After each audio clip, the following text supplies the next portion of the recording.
Um, I'm a little frustrated because I heard a lot about love. And one thing that I know is it's not because of the lack of love that we're not able to feed our children. It's not because of the lack of love that we are able to house people. It's not the lack of love that we are unable to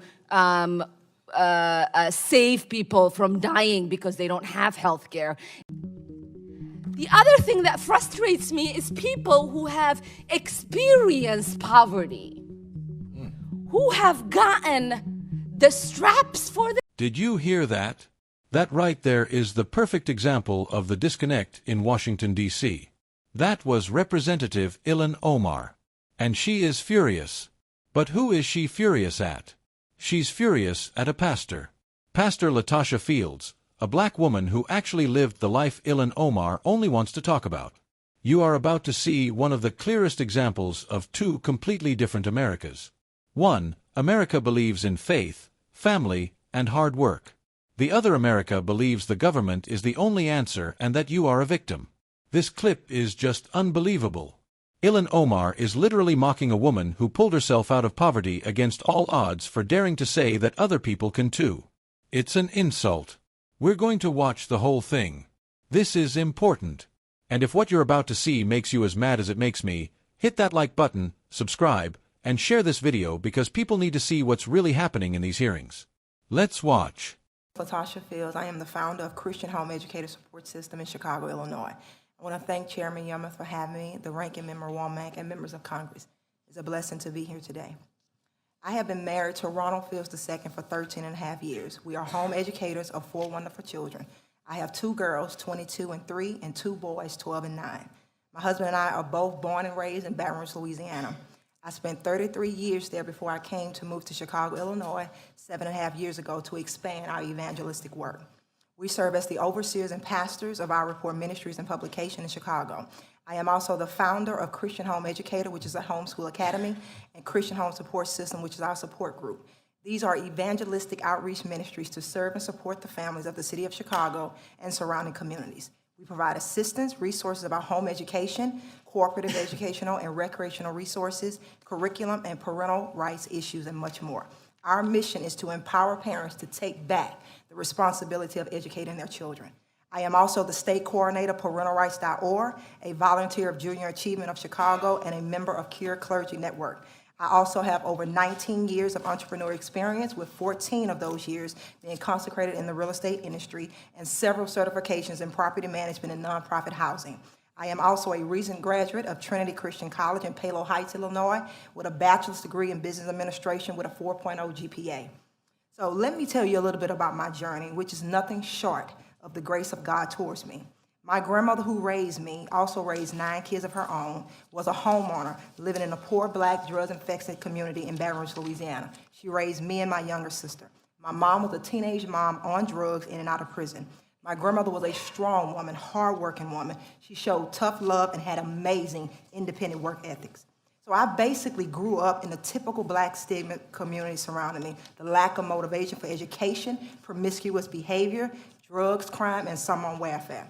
In spite of the circumstances that surrounded my childhood, I was one that often fought against the odds. I had a love for education. I never did drugs and I never committed a crime. But however, I did fall into promiscuous behavior, and at the age of 17, I became a teenage mom. This was the turning point of my life. I will never forget the day that I found that I was pregnant. I went into a Planned Parenthood in my neighborhood. I was devastated, I was frightened, and I was scared, because I was one of those kids that excelled in school, was popular in school, played sports, was on the homecoming court. You name it, I was in it. So basically, I kept myself from the normalized behaviors that plagued the black community. So becoming pregnant was embarrassing to me. I didn't want to be like the rest. I had always strived to be better. I didn't want to be like the social norm. I didn't want to be another statistic. I didn't want to be the 72% of moms raising a child single. So while waiting for the results of my pregnancy test, I was crying and I was thinking how I had ruined my life. The nurse came back in the room and she told me that I was 3 weeks pregnant, and she consoled me that I had another choice. I had a choice to abort my baby. In that very moment, my life flashed before my eyes, because I had a big decision to make. Do I get rid of my baby and proceed as normal, as though nothing happened, and go back to my family and friends and continue to live out my life? Or do I live the rest of my life knowing I had killed my baby? Do I keep my baby and face the challenges that lie ahead of me and press past the shame, the regret, and the disappointments? I chose the latter. I chose to do what I will always hear my grandmother say: you make your bed hard, you lie in it. Those words rang loud and clear in my heart and mind. Yes, we did this. No one else is responsible for the choice we made.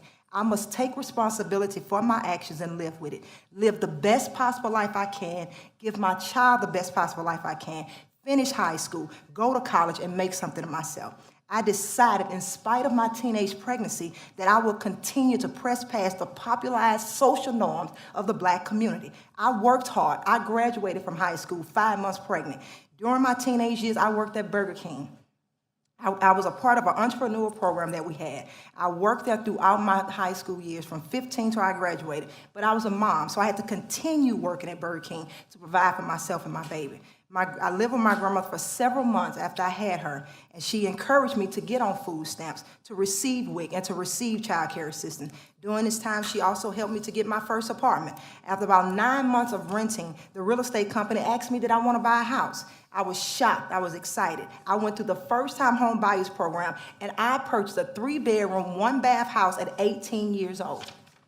After 2 years of being on food stamps, I found myself increasingly growing to hate the program. I felt awful while I was on the program. It was such a level of disrespect and deprivation. I couldn't take it any longer. I removed myself from the food stamp program. But however, due to me working and going to college, I had to remain on child care assistance. After having my baby in 1996, buying my home in 1997, the same real estate company offered me a job. I became a secretary, later a rental assistant manager, and later in December 2005, I became a licensed real estate agent. However, from 1996 to early 2005, I was a single mom, working hard, working 2 jobs sometimes, going to college and maintaining honors. By November 2004, I gave my life to Christ. Met my husband. We got married October 2005. After becoming a Christian, I became an ordained minister. My faith began to challenge and propel me to work for families and kids and tackle the problems that plague the Black communities. I lived it, and I wanted to reverse the plague. I had begun and purposed in my heart that I would become that change and advocate for my family and friends. In 2006, I felt compelled by God to take more responsibility for my daughter's education. I took her out of the public education in the 4th grade, and I wanted to give her a Christian education by homeschooling her. So we did. My husband and I did not know what that would entail, but we obeyed God. Later, in 2007, we opened up a Christian homeschool academy as an extension of our evangelistic work. My husband and I are now homeowners in Chicago, Illinois for the last 3 years. My husband is the owner of his own barbershop in the South Shore community in Chicago for the last 5 years, and we are continuing our ministerial work with our Christian school and our co-op group to support the families in the city of Chicago. Mr. Fields, if you could wrap it up, your time is considerably over, so if you is. could wrap it up. You can make a concluding statement. Wrap it up, okay. And one more point, that we graduated our oldest daughter, she's 22, from being homeschooled all the way to 12th grade. We graduated her from our homeschool academy, and now she just walked across the stage from the University of Bridgeport with a degree in nutritional science with a 3.1 GPA from being homeschooled. Thank you. Are there examples of successful anti-poverty programs that you have been a part of that address these problems for youth? Thank you, Member Flores. Yeah, and that's, I'm hearing everybody testify as well over the same thing, and I'm finding it hard to understand why, when the word is said hard work, why is that interpreted in a different way? I realize all of us sitting here, everyone in this room has worked hard to some extent. But what we're saying is, and I believe you all would agree, that even where you all sit as representative Congress and senators, you did not do it by not working hard. And so we just need to understand what that word means. We're saying that you have to persevere, you have to endeavor. And for me, I grew up in the same environments that everyone sitting here is testifying about. Again, my mother was on drugs, in and out of prison. My grandmother did not have federal aid. My grandmother bought a house in 1972 working as a janitor at Louisiana State University. So before the civil rights, there was no federal aid. There was no welfare and food stamp. So I'm sorry if I come from an environment where I have seen that you do not have to rely on government. You can work hard and persevere no matter how long it takes, and that's what I did. I got the food stamps for a couple of years, so I'm not here to say totally dissolve it. People do need help, but what I'm here to say, and especially working in the real estate industry, it doesn't have to be perpetual. You know, you got families that pass Section 8 and welfare down like it's an inheritance. The Bible says we ought to lay up an inheritance for our children, and it's not government entitlement. When you said you homeschooled your kids, and I want to understand what values you teach them. Oh, I definitely teach them personal responsibility. And even to add to that, what you were saying about trade, me and my husband both, even though I have a bachelor's degree, I also have a trade. My husband is a barber. He has a trade. We have lived the life they're saying with the living wages. I bought a house making $4.25 an hour. So we understand living on wages, but the way we got out of poverty is what you're saying, is we got trade. We went and got an education. And me and my husband talk about that all the time. If the government could make trade more accessible, you know, spend those federal dollars so people can sharpen their skills and get out. My husband just bought us a 3-bedroom home, 2 full bath home in Chicago, being a barber with a trade. He has a 10th grade education, and he did it with a trade skill. So those are the kind of programs that we should be advocating for our government, to sharpen our skills, bring back those trade skills into the Black community so that we can rise above poverty. We can't do it with just a high school education all the time. We need trade. We need skill. All right, let's talk about this. On the one hand, you have Pastor Latasha Fields. Listen to her story. This isn't a talking point. This is her life. She grew up in a poor Black drug-infested community. Her mom was on drugs in and out of prison. She gets pregnant at 17. By every systemic measure Ilhan Omar talks about, Pastor Fields was supposed to be a statistic, but she wasn't. Why? Because she had something Ilhan Omar's ideology can't stand. Values. She had a grandmother who, despite being poor, was a homeowner, a grandmother who taught her, you make your bed hard, you lie in it.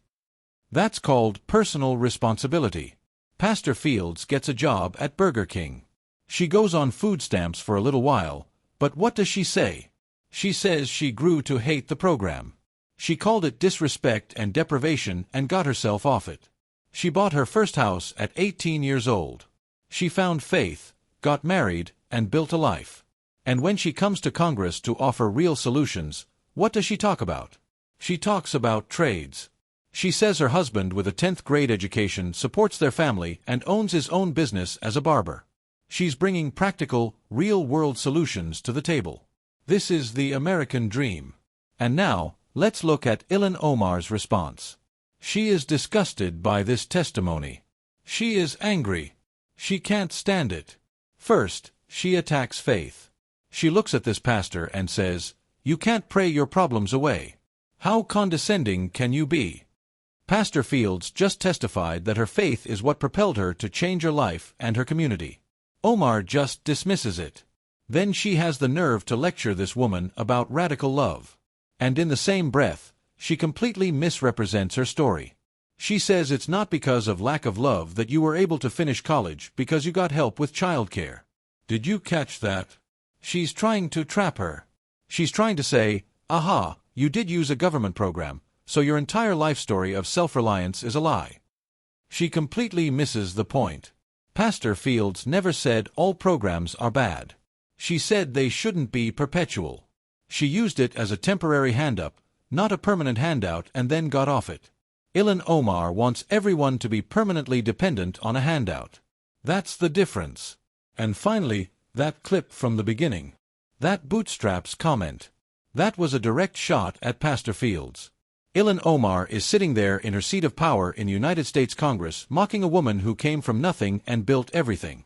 Ilhan Omar hears this incredible story of resilience and success. And all she sees is a bootstrapper who doesn't want to do anything for the next person. Did she even listen? Pastor Fields literally founded a homeschool network and a support system to help her entire community. She's doing more for the next person than Ilhan Omar ever will by just promising more government money. This is the divide, folks. You have Pastor Fields, who represents the power of the individual, the family, and faith. And you have Ilhan Omar, who only sees victims, systems, and government. She can't stand a story like Pastor Fields because it proves her entire worldview is wrong. It proves that you are not just a product of your environment. It proves that you can work hard and persevere and you can succeed in America. That's the real truth. And Ilhan Omar just can't handle.